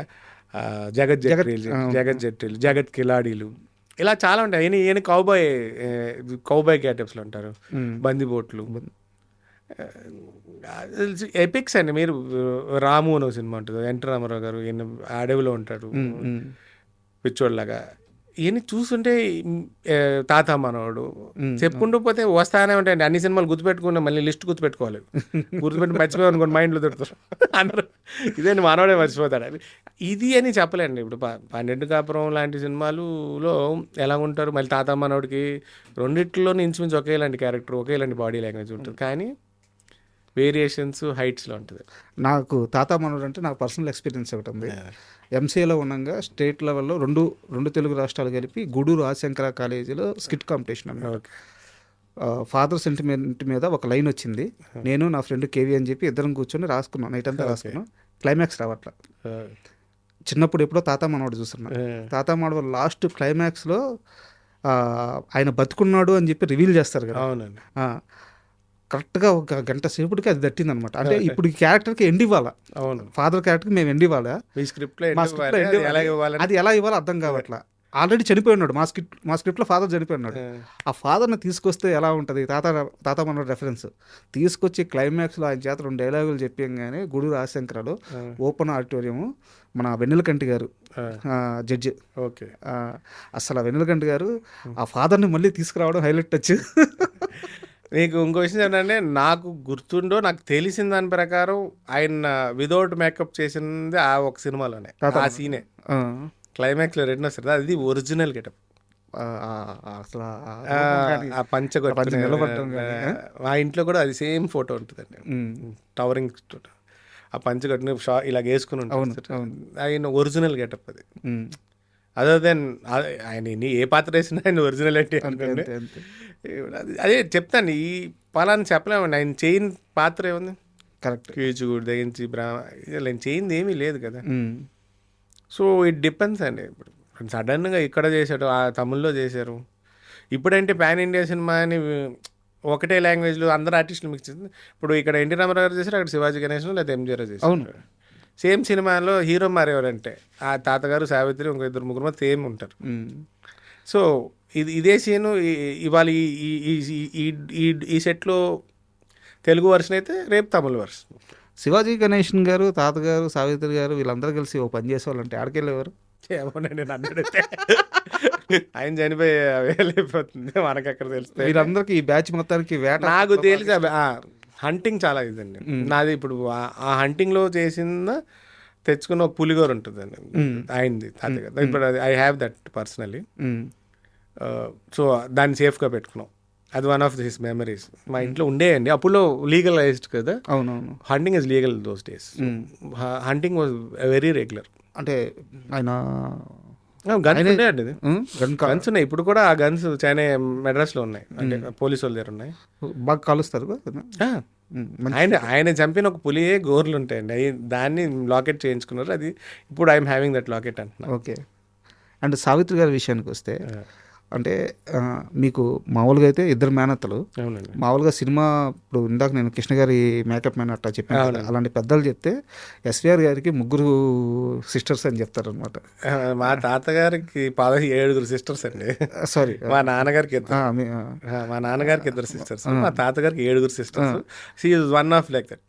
మా ఇంటి సేమ్ అండి, ఎదురు పొదిరే ఉండేవారు. చాలా ఇవాళకి our families are the same అండి. ఇప్పుడు నేను కానీ వాళ్ళ డాటర్ పిల్లలు మేమందరూ కలిసే చదువుకున్నాం. విజయ చాముండేశ్వరి గారు ఉంటారు, సావిత్రి గారు అమ్మాయి, మేమంతా కలిసే పెరిగాం. ఎదురు ఇల్లే అంటే మా ఇంట్లో ఏదైతే అటు వెళ్తే ఇటే ఉంటాం. ఇవాళకి అంతే. ఇప్పుడు నేను అదే చెప్తాను, వాళ్ళ రిలేషన్ అయినా షూటింగ్ లేకపోతే పైన ఉండేవారు. మా నాన్నమ్మ కింద నుంచి వండి పంపేది అందరికీ. శివాజీ గణేశన్ కానీ, సావిత్రి గారు కానీ. అలా వన్ సచ్ ఇన్సిడెన్స్ ఒకసారి మా ఇంట్లో మేము మా చిన్నప్పుడు ఎర్లీ 2000s పైన రెంట్కి ఇచ్చాం, పై పోర్షన్. శివాజీ గణేశన్ గారు దానికి ఓపెనింగ్కి వచ్చాడు. ఓకే. మా రంగారావు గదిలో మీరు జిమ్ పెట్టడం ఏంట్రా బాబు అంటే, that is the recollection. Prabhu గారు వచ్చారు, మా నాన్నగారు, మీ తాతగారు ఇక్కడే కూర్చున్నారు. So that are small things, they remember that. So వాళ్ళ టైం పాస్ గెట్ టుగెదరే. మనలాగా ఇప్పుడు ఫోన్లు వీళ్ళు వచ్చిన టీవీ కూడా ఏమీ ఉండేది కదా కదా. సో సినిమాలు చేయడం, లేకపోతే కలిసి కూర్చోవడం. ఒకరోజు మా ఇంట్లో, ఒకరోజు అయితే వాళ్ళ ఇంట్లో ఒకరోజు, అలాగే. ఆ ఇంట్లోనేనా 40 గదులు ఇల్లు అంటే, అది నిజమేనా? అదేనా? ఓవరాల్గా చూస్తుంటే అలాగే అనిపించేది అండి, 40 గదుల్లాగా అనిపిస్తుంది. వీళ్ళకి నేను లెక్కట్లేదు, సుమారుగా అంతే. 40 గదులు అంటే అండి ఒక ఎకరంలో ఇల్లు అండి. ఇంటి వెనకాల మళ్ళీ వరుసగా సర్వెంట్ క్వార్టర్స్ అండి.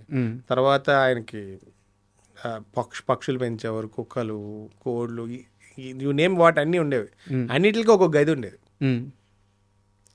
పెట్స్కి కూడా ఒక పెద్ద సెటప్ మొత్తం అన్నీ ఉండేవి. నాకు తెలిసి ఇప్పుడు ఇవాళ నేను చెప్తేనే, నేను ఉండేది 2400 స్క్వేర్ ఫీట్ అపార్ట్మెంట్.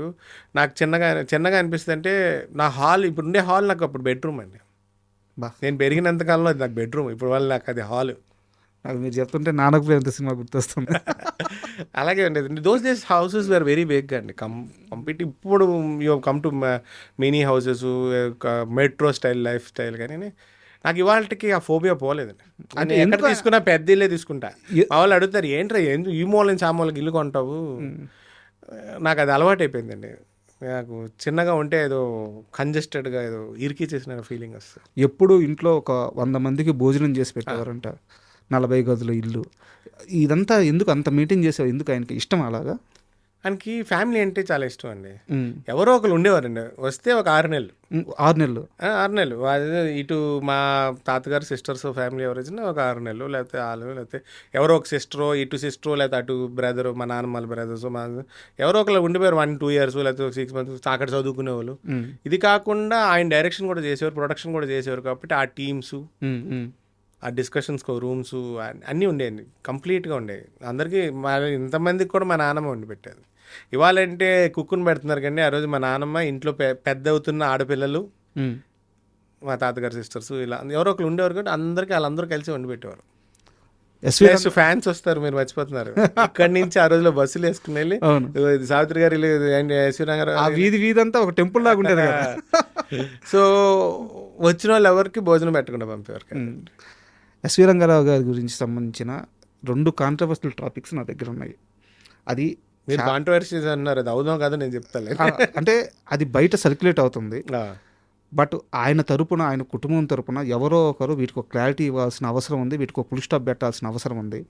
ఏ విషయాన్నైనా మనం ఏదో ఒక టైంలో ఓపెన్గా మాట్లాడుకోకపోతే అదే నిజం అనుకునే సమస్య ఉంది. అవును.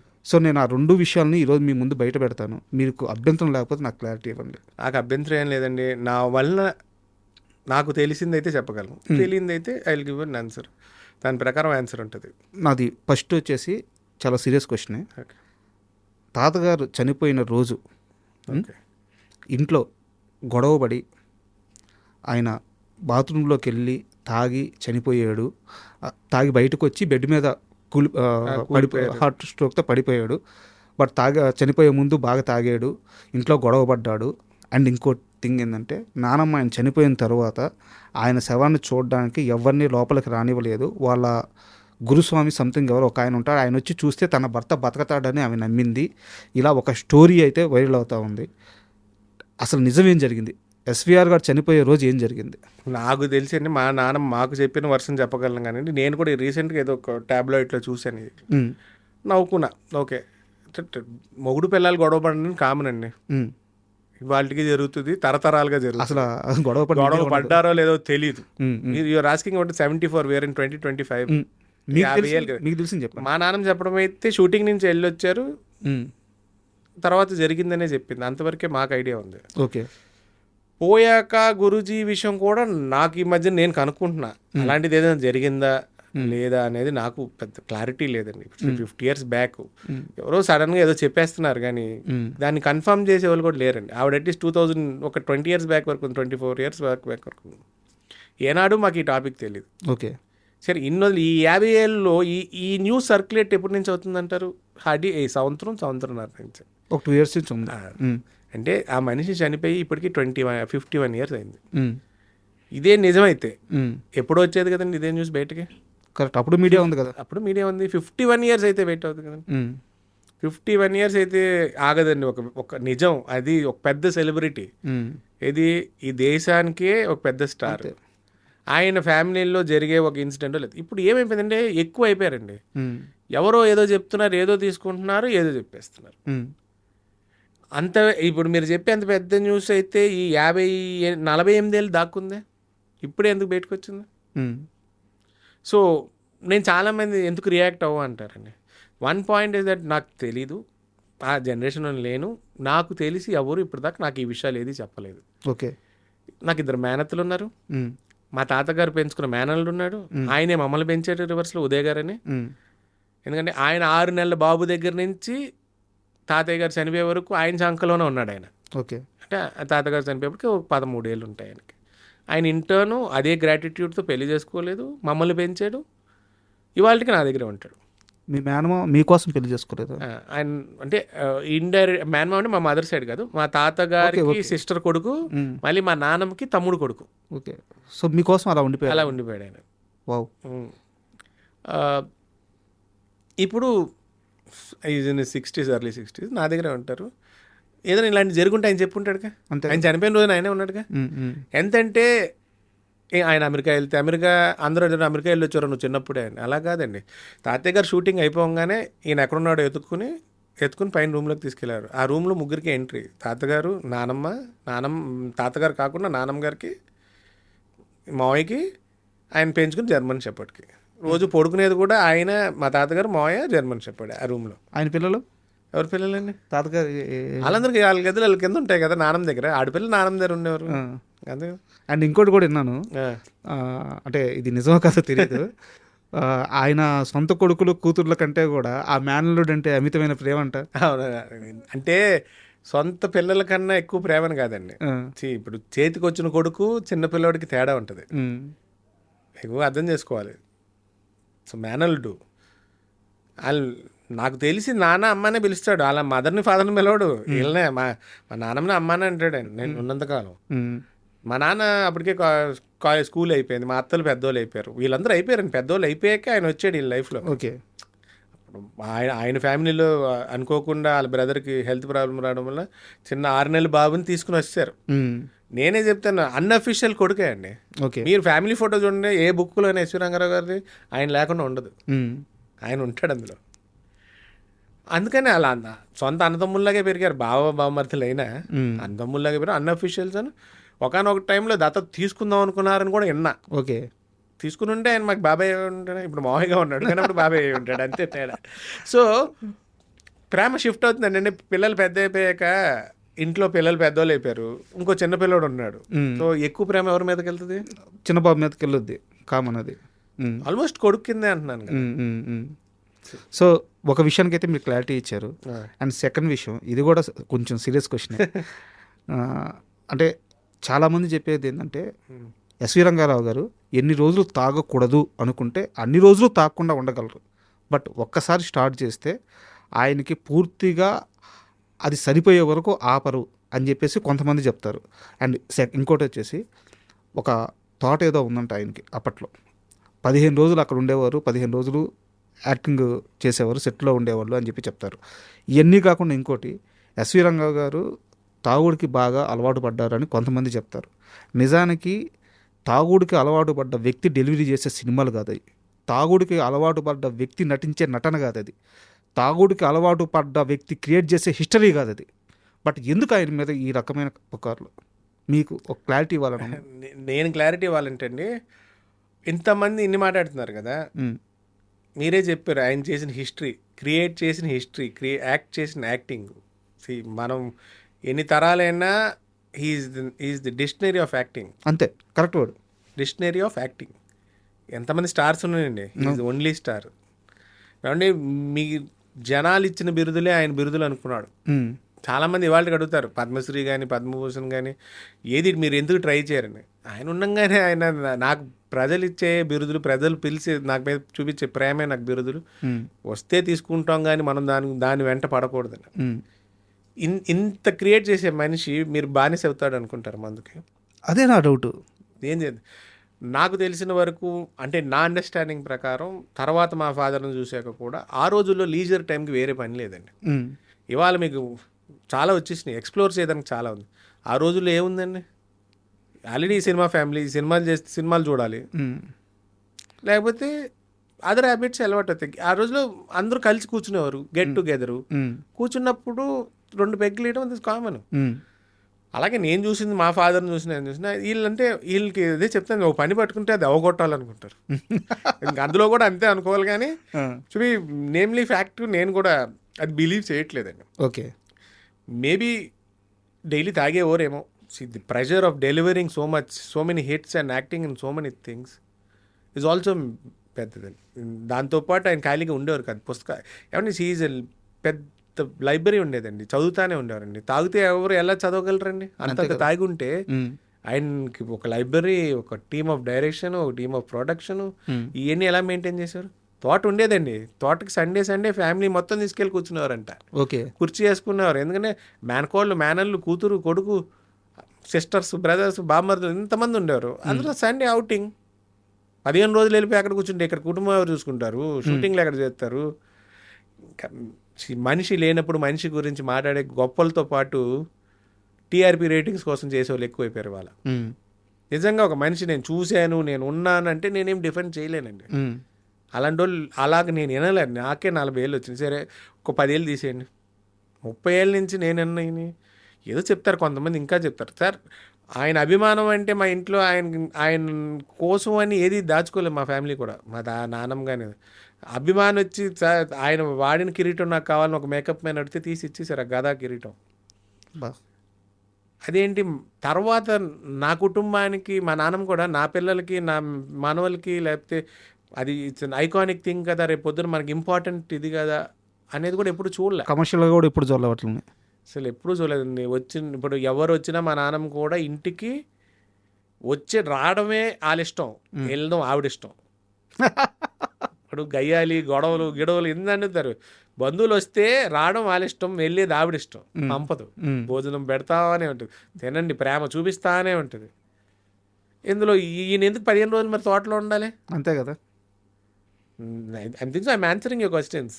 ఇంత ఫ్యామిలీ ఉంది, ఇంతమంది బంధువులు ఉంటారు, ఎప్పుడు ఇంట్లో అభిమానులు ఉంటారు, టీం ఉంటుంది.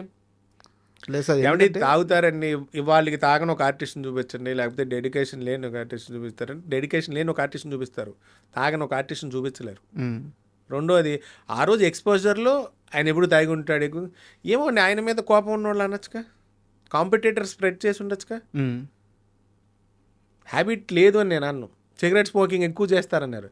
అండ్ ఈ బ్రాండ్ అంబాసిడర్ బర్క్లీ బ్రాండ్ ఆ రోజుల్లో అవును. ఎవరండి బ్రాండ్ అంబాసిడర్? ఫారిన్ బ్రాండ్ అది అప్పుడు బర్క్లీ. దానికి బ్రాండ్ అంబాసిడర్, ఆయన ఫోటో వేసుకున్నాడు, సిగరెట్లు అమ్ముకునేవారు. అలాగే దేరారండి. ఇప్పుడు మీరు చెప్పే హైట్స్లో అప్పుల్లో చైనా ప్రెసిడెంట్ వచ్చి ఎతుక్కుని చెన్నై వెళ్ళి ఇండియా విజిట్లో ఆయన షూటింగ్లో ఉంటే షూటింగ్లోనే కలుస్తారని వెళ్ళి కలిసాడు. సో ఎప్పుడు తాగిసున్నాడు మరి, అప్పుడు అంత పెద్ద మనిషి వచ్చేప్పుడు కూడా ఉన్నాడా చెప్పండి. ప్రెసిడెంట్లు కలిసారు, ప్రైమ్ మినిస్టర్ ఇందిరాగాంధీకి వెళ్ళి డొనేషన్లు ఇచ్చారు, ఏదో యుద్ధం అంటే అప్పుల్లో చాలా రిప్రజెంటేషన్ ఇచ్చారు, చాలా మంచి పనులు చేశారు. ఎప్పుడు ఏదో ఒకటి చేస్తూనే ఉన్న మనిషి తాగుడికి బానిస అని ఎలాగంటారు? My first question to the writers and bloggers.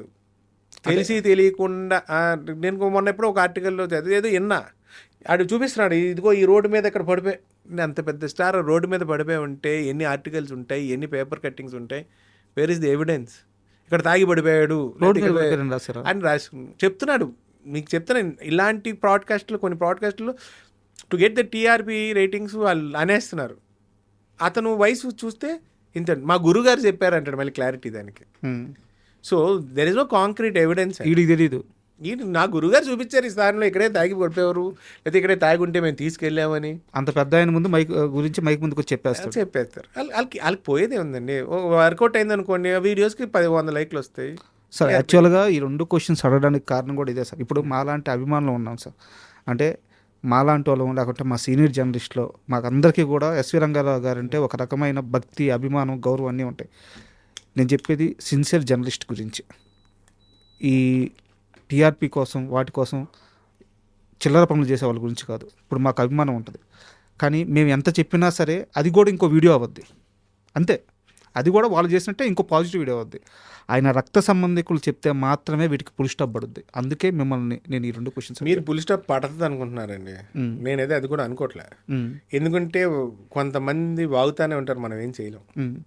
That never ends అండి. ఇప్పుడు కాంక్రీట్ ఎవిడెన్స్ అని అనుకోండి, వాళ్ళు తీసుకొచ్చి ఏమండి, నాకు పరిచయం ఒక మేనేజర్ ఉండేవారండి, ఆయన చనిపోయారు. ఆయనకి మాకు నా చిన్నప్పుడు నేను మా ఇంట్లో మా మామయ్యని కలవడానికి వచ్చి చూసేవాడిని. తర్వాత నేను సినిమా చేసినప్పుడు ఆయన తీసుకొచ్చి ప్రొడక్షన్ మేనేజర్ నా సినిమాకి. ఆ క్లోజ్నెస్లో ఆయన ఒక విషయం చెప్పాడు. మార్కస్ బాట్లీని పెద్ద కెమెరామ్యాన్ ఉండేవారు, మాయాబజార్ కెమెరామ్యాన్. ఆ కెమెరామ్యాన్ 7వ అసిస్టెంట్ వీళ్ళ నాన్నగారు. ఎంతమంది? 7వ అసిస్టెంటు, అప్రెంటిస్ వీళ్ళ నాన్నగారు. ఓకే, అక్కడి నుంచి పరిచయాలు. కానీ ఆ తర్వాత ఆయన ప్రయత్నాల్లో చూస్తూ మా ఫ్యామిలీగా పరిచయం అండి. ఆ 7వ అసిస్టెంట్ ఫ్యామిలీ ఏనాడు నమ్మని రూమర్స్ని నేనేం కరెక్ట్ చేస్తానండి, నేను మామూలుగా చెప్తున్నా.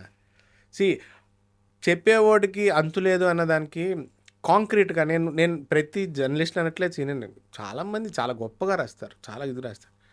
కొంతమంది అవుట్ ఆఫ్ ఫ్రస్ట్రేషను, కోపము, ఎక్కడో చిన్నప్పుడు ఉన్న దాంట్లో ఏదో జరుగుతుంది, వాళ్ళ మెమరీలో మిగిలిపోయిన దాన్నే పాయింట్ ఆఫ్ వ్యూలో మాట్లాడితే దాన్ని 100 రకాలు వక్రించే వాళ్ళు ఎక్కువ మంది అయిపోయారు. Correct. I believe in publicity అంటానండి జనరల్గా. It is good or bad, is publicity. కానీ ఎప్పుడు bad publicity you will get your more views and more hype. But అసలు that is unfortunately that is happening. As positive thinkers నాలాంటి వాడైతే I look at only good publicity. నేను ఇదే చెప్తాను. నేను first cinema చేసినప్పుడు నాకు మంచి పేరు వచ్చింది. నేను సొంతంగా సినిమా చేసినప్పుడు నాకుండే ప్రాబ్లమ్స్ నాకుండి ఈ మెచ్యూరిటీ లెవెల్స్ ఆ రోజు లేవు. నాకు బ్లాగ్ రాస్తే మా ఫ్యామిలీ అంతా ఫీల్ అయ్యి నా ఎందుకు వచ్చాడు, ఏం చేశాడు, ప్రొడక్షన్ చేస్తూ యాక్టింగ్ చేస్తూ సపోర్ట్ లేక కింద మీద పడుతూ చేశా. చాలా హార్డ్షిప్స్ ఫేస్ చేశాను. చివరికి టైటిల్ ఇష్యూ వస్తే కూడా నేను మళ్ళీ దాసర్ గారితో ఫోన్ కొట్టించుకుంటే కానీ నాకు టైటిల్ క్లియరెన్స్ ఇవ్వాలి. ఇన్ని హార్డ్షిప్ చేస్తూ ఇన్ని పడుతూ ఒక రికగ్నిషన్ కోసం మనం ఇన్ని పాటలు పడుతుంటే ఆల్రెడీ ఒక స్టార్ని ఆయన ఇమేజ్ని డ్యామేజ్ చేయడానికి చాలామంది ఉన్నారు.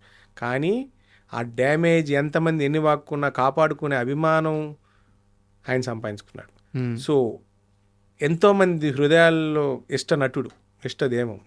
వాళ్ళకి తమిళనాడుకి వెళ్ళారనుకో, అంటే నాకు తెలిసిన వరకు అక్కడ 24 క్రాఫ్ట్స్ వాళ్ళు పూజలు చేసినప్పుడు ఈయన ఫోటోకి కూడా పూజ చేస్తారు. So that is the legacy created and his standards. కొంతమంది రాసుకుంటారండి వాళ్ళు టీఆర్పీకి వదిలేండి. అలాగే గొప్ప గొప్ప రైటర్స్ రాశారు ఆయన గురించి, చాలా గొప్ప ఆర్టికల్స్ ఉన్నాయి. ఏమన్నా ఇప్పుడు మీరు ఇన్ని మాట్లాడతారండి. మా అసోసియేషన్లో నా మెంబర్షిప్ రిజెక్ట్ అయింది. అది అయిపోయి కూడా 20 years బ్యాక్ అయిపోయిందండి. దేనికి? నా ఫేస్కి ఎక్స్పోజర్ లేదు దాన్ని ఇచ్చిన ఆన్సర్. నేను ఇంకా నంబర్ ఆఫ్ ఫిలిమ్స్ చేశాక ఇస్తారంట. నేను వదిలేసా, ఫైట్ చేయలే. మరి ముందు ఎలా ఇచ్చారు? ఎవరికి ఎంత ఇప్పుడు 900 మంది ఉన్నారంట. మరి ఎంతమందికి తెలుసో నాకు తెలియదు. నాకు రిటర్న్ లెటర్ ఇచ్చారు, నా డీడీలు కూడా రిటర్న్ ఇచ్చారు. నేను అప్పటికి ఒక సినిమా షూటింగ్ అయిపోయిందని ఒక సినిమా చేస్తాను, 2 ఎవిడెన్స్లు ఇచ్చా. పబ్లిక్కి నేను ఎవరో తెలియదంట. నేను తెలియక్కర్లేదండి. నాకు ఒక బ్రాండ్ అనుకోకుండా దేవుడు ఇచ్చిన వరం ఉంటుంది. అవును, ఆయన దృష్టిలో ఆలోచించి పెట్టుకునేనా మెంబర్షిప్. ఆయన ఇంకోటి అడుగుతాను ప్రాక్టికల్గా, వాట్ ఈస్ మా movie artist association. Either you do, నువ్వు ఒక సినిమా చేస్తే your movie artist. Final release అయిందా, రిలీజ్ అవ్వలేదా, సరే జూనియర్ ఆర్టిస్ట్ కాదు, ఆర్టిస్టా కాదా వెరిఫై చేసుకుంటే చాలు అనేది నా పాయింట్ ఆఫ్ వ్యూ.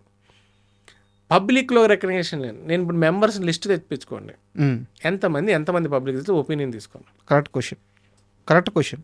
మరి నాకే అదైతే నేను లైట్ తీసుకున్నా. అలా అనుకుంటే వాళ్ళు నేను ప్రొడ్యూసర్గా లైఫ్ మెంబర్. నేను ప్రొడ్యూసర్గా ఒక సినిమా చేశా, రిలీజ్ చేసా, అన్నీ అయిపోయినాయి. హిట్ ఆఫ్ ఫ్లాప్ అనవసరం. ప్రొడ్యూసర్గా నేను లైఫ్ మెంబర్నా కదా? అవును. నేను పలానా ఇవాళ నిన్న ఫెడరేషన్ నేను లేను, ఊర్లో లేను, అనుకోకుండా రాలేపోయాను. అంతకుముందు మూవీ ప్రొడ్యూసర్ కౌన్సిల్ ఎలక్షన్కి వచ్చి ఓటేసాను. ఓకే. కుదిరినప్పుడల్లా ఆ సెగ్మెంట్లో ఏదైనా పని ఉంటే వచ్చి చేసేది. వాళ్ళ సెట్ ఆఫ్ రూల్స్ ఉన్నాయి. ఒక సినిమా పూర్తి చేసి రిలీజ్ అవ్వాలి. నా ఫస్ట్ సినిమా రిలీజ్ అయిన సినిమా జైబోలో తెలంగాణ. అవును. తర్వాత మిస్టర్ సెవెన్ నా సొంత సినిమా. తర్వాత బన్నీ అండ్ చెర్రీ కాదు,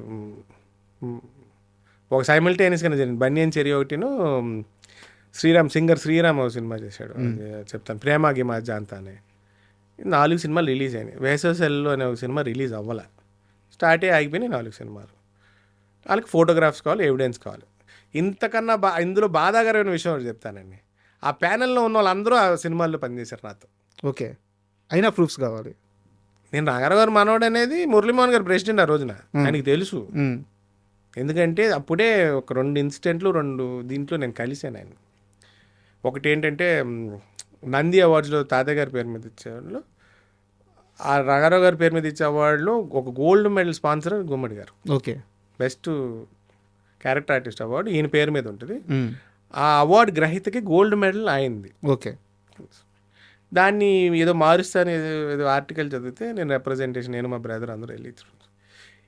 సో పరిచయం లేదనడానికి లేదు. సరే నన్ను వదిలేండి, ఆయన కోసమైనా మెంబర్షిప్ కదండి. హానరీ మెంబర్షిప్ ఎంతమంది ఉన్నారు? గౌరవార్థంగా కూడా ఇవ్వచ్చు కదా, ఆ ఫ్యామిలీకి కొట్టవచ్చు కదా. డైమండ్ జూబ్లీ ఫంక్షన్ చేశారు, అందరు స్టార్స్ అందరు. కట్అవుట్ మా తాత కట్అవుట్ పెద్దది ఉంటుంది, మాకు ఒక ఇన్విటేషన్ లేదు.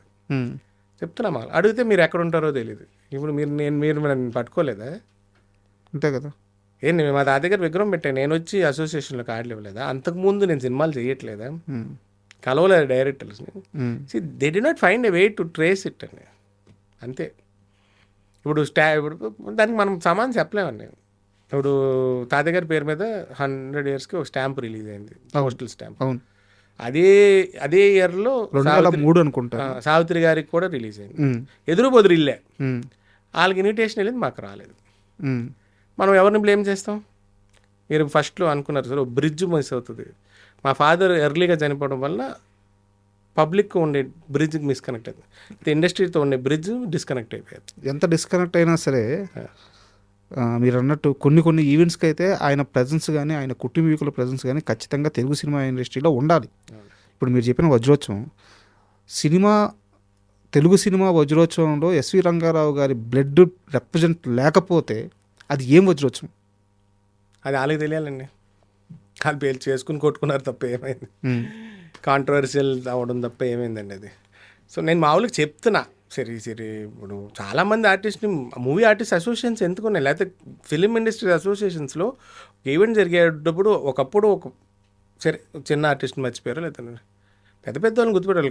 ఇప్పుడు తాతగారు లేక కాంతారావు గారు ఉన్నారు, ప్రభాకర్ రెడ్డి గారు ఉన్నారు, రాజనాల్ గారు, ఇలా చాలామంది ఉన్నారు. వాళ్ళందరినీ మీరు ఎంతవరకు గుర్తుపెట్టుకుంటున్నారు, లేకపోతే మీరు ఏం గుర్తిస్తున్నారు అనేది మనం క్వశ్చన్ చేసామనుకోండి, వీడికి ఏం తెలిసినా వీడు వచ్చి వాళ్ళు అంటాడని. ఏ ఫంక్షన్ నాకు తెలిసి సినిమా ఇండస్ట్రీలో డైరెక్ట్గా ఇన్విటేషన్ వచ్చిన ఫంక్షన్ మొన్న బాలకృష్ణ గారు వాళ్ళ ఫాదర్ గారికి, ఎన్టీ రామారావు గారికి 100 years ఫంక్షన్ అది. దానికి నేను ఆయన పర్సనల్గా ఇన్విటేషన్ అయి పంపించారు, అనుకోకుండా అటెండ్ అవ్వలేకపోయాను అనుకోండి. నాకు తెలిసి సినిమా ఇండస్ట్రీ నుంచి నాకు డైరెక్ట్గా వచ్చిన పిలుపు అది ఒకటే. ఇంకో స్టార్ కానీ, ఇంకో మేకర్ కానీ, ఇంకో ప్రొడ్యూసర్ కానీ ఎవరు పట్టించుకోలేదు.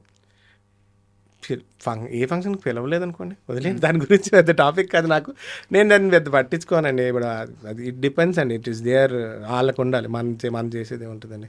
ఇప్పుడు రామానాయుడు గారు ఉండేవారు, నేను సినిమా తీసాను, సురేష్ బాబు గారు సినిమా చూసుకున్నారు, సినిమా రిలీజ్ చేశారు, దే సపోర్ట్ దేర్.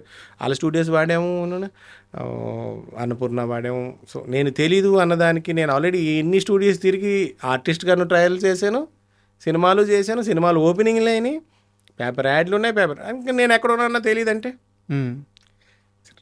నా లార్జ్ ఫ్యామిలీ ఎక్కడుందో తెలియపోవచ్చండి. Nucleus of the family, 1 representative from family నేను ఉన్నాను కదా, ఖచ్చితంగా పట్టుకోవచ్చు. మాకు దొరికారుకుంటే మాకు దొరికారుగా. ప్లస్ ఇప్పుడు చాలా పెద్దది అయిపోయిందండి. సో ఇట్ ఆల్ డిపెండ్స్ అండి. అలాగే ఇప్పుడు ఒక బుక్ రైటర్ జర్నలిస్ట్ ఉన్నారు సంజయ్ కిషోర్ గారు అని, ఆయన మరి తాతయ్య గారి గురించి రీసెర్చ్ చేసి పుస్తకాలు రాసి ఎప్పటికప్పుడు రిలీజ్ చేస్తూనే ఉంటాడు.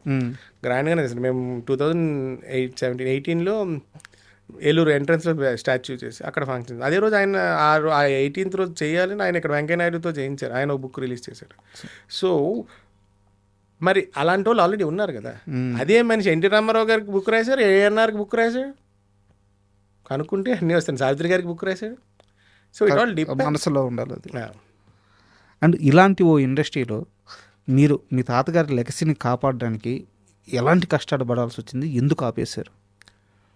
నేను ఆపేసేది అనేది పాయింట్ లేదు, బ్రేక్ తీసుకున్నాను అనుకోండి, లేకపోతే ఇంకో కారణం అనుకోండి, అది బ్లడ్లో ఉందండి. సినిమా అంటే మీరు రేపొద్దున మీరు ఈ ఇంటర్వ్యూ చూసి ఎవరైనా 2 డైరెక్టర్లు పిలిచి ఛాన్స్ ఇచ్చారు, మిగతా పని ఎంత మాని శాపనే ముందు చేస్తా, అది బ్లడ్లో ఉంది, అదొక పిచ్ అనుకోండి. ఆపేదానికి 1,00,000 కారణాలు ఉన్నాయండి. ఫ్యామిలీ ఇష్యూస్, ఇంట్లో జరిగే ఫ్యామిలీ ఇష్యూస్ ఓకే. నాకు యాక్చువల్గా ఏ మనిషికి రాకున్నన్ని ఇబ్బందులు గ్యాప్ వస్తూ మీకు వచ్చినాయి. సో నాకు తెలుసు, ఎందుకంటే పెంచిన నానమ్మ కానీ, లేకుంటే అమ్మగారు కానీ, నాన్నగారు కానీ అందరూ చాలా తక్కువ గ్యాప్లోనే అందరూ చనిపోయారు.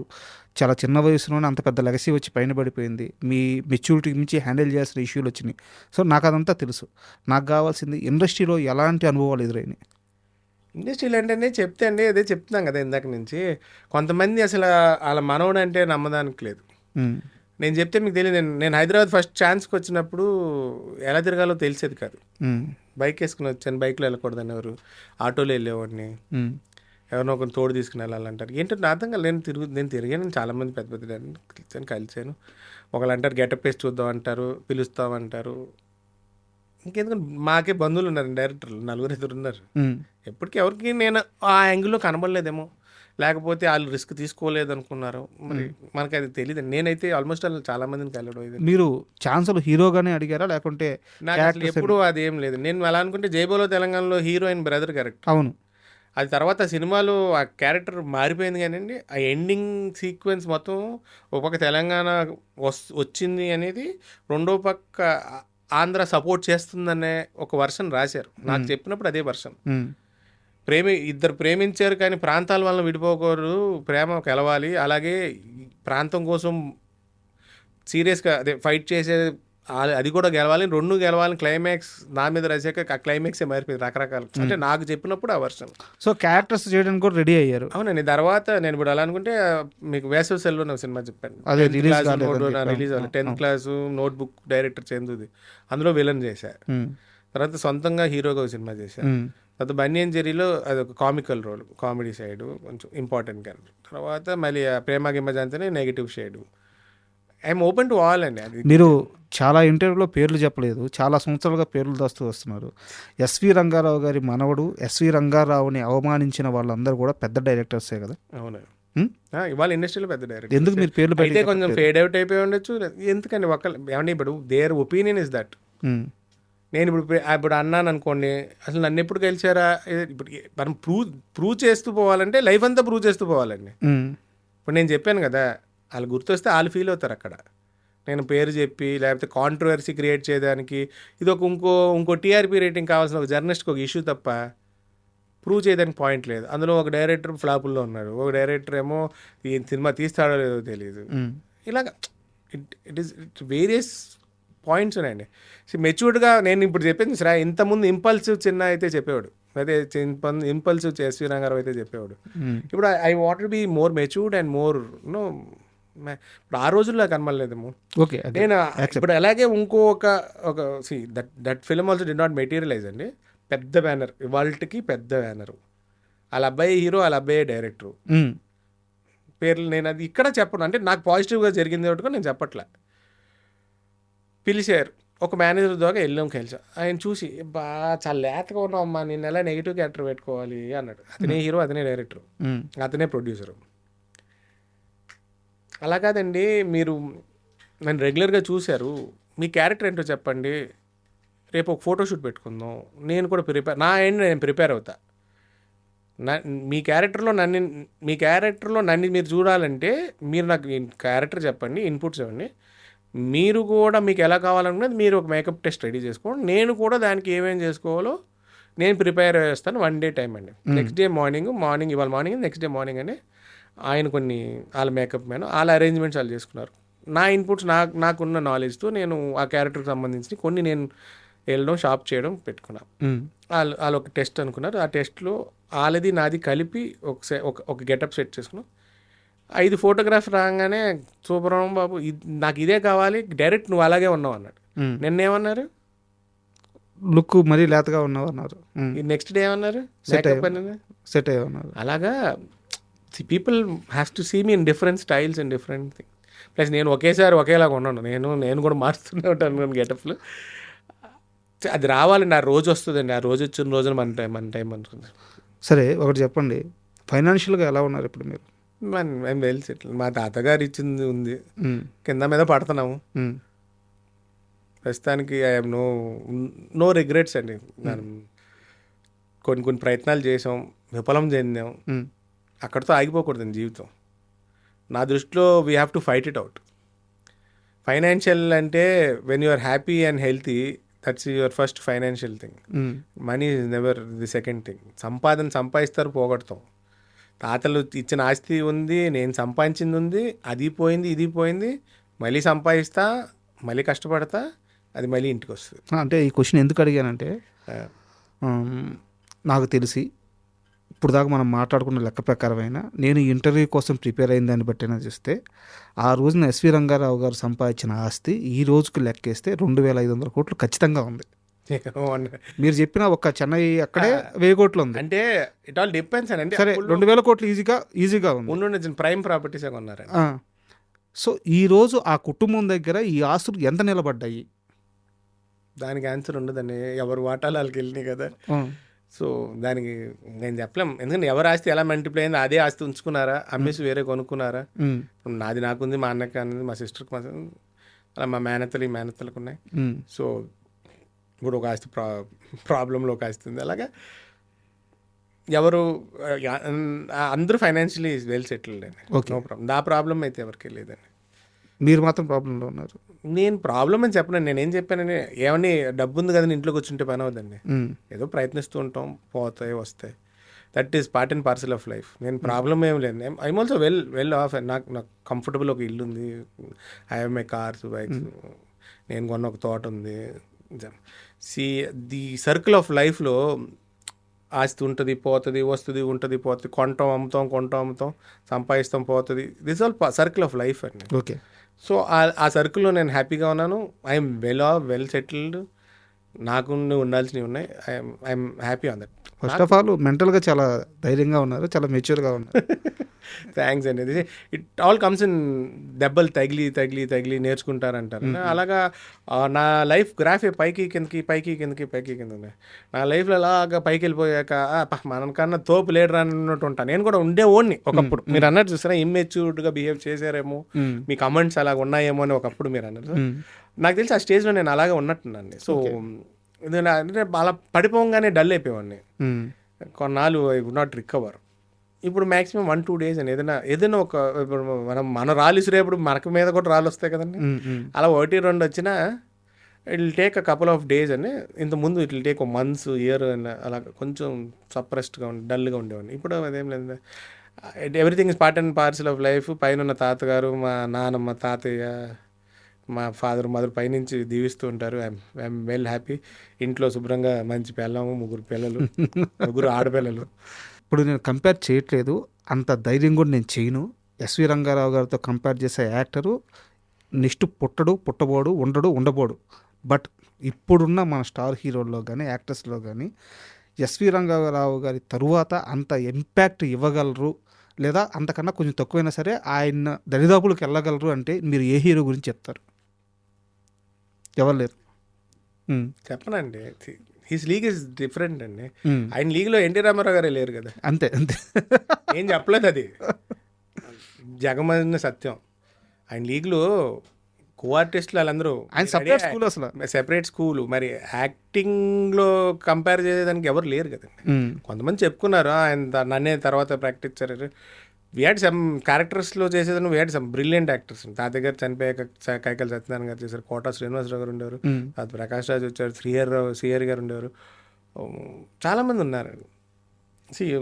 తాతయ్య గారి స్కేల్లో కొంత రినౌండ్, కొంచెం ఓవరాల్ ఆస్పెక్ట్స్ అన్ని రకాలు చేసిన యాక్టర్స్లో అలా అంటే కమల్ హాసన్ ఉన్నారు. టిల్ట్ అయితే అటు టిల్ట్ అవుతాను నేను. ఓకే. అంటే ది స్కేల్ ఆఫ్ మనకి విశ్వనాట్య చక్రవర్తి ఎస్వి రంగారావు గారు, తమిళ ఇండస్ట్రీకి ఉలగనాయకన్ అంటే world leader of acting. So అలా టిల్ట్ అయితే ఈ జనరేషన్ నేను అటు వెళ్తాను. కమల్ హాసన్ ఇప్పుడు మన దగ్గరకు ఉంటే వీ హ్యావ్ 4 ఈ జనరేషన్ కాబట్టి, పాత generation we had 4 top heroes. Chiranjeevi గారు, బాలకృష్ణ గారు, Nagarjuna, Venkata. They all had their own style and their all different school and different league అని. తాతయ్య గారితో వాళ్ళు మనం ఎవరిని కంపేర్ చేయాలి.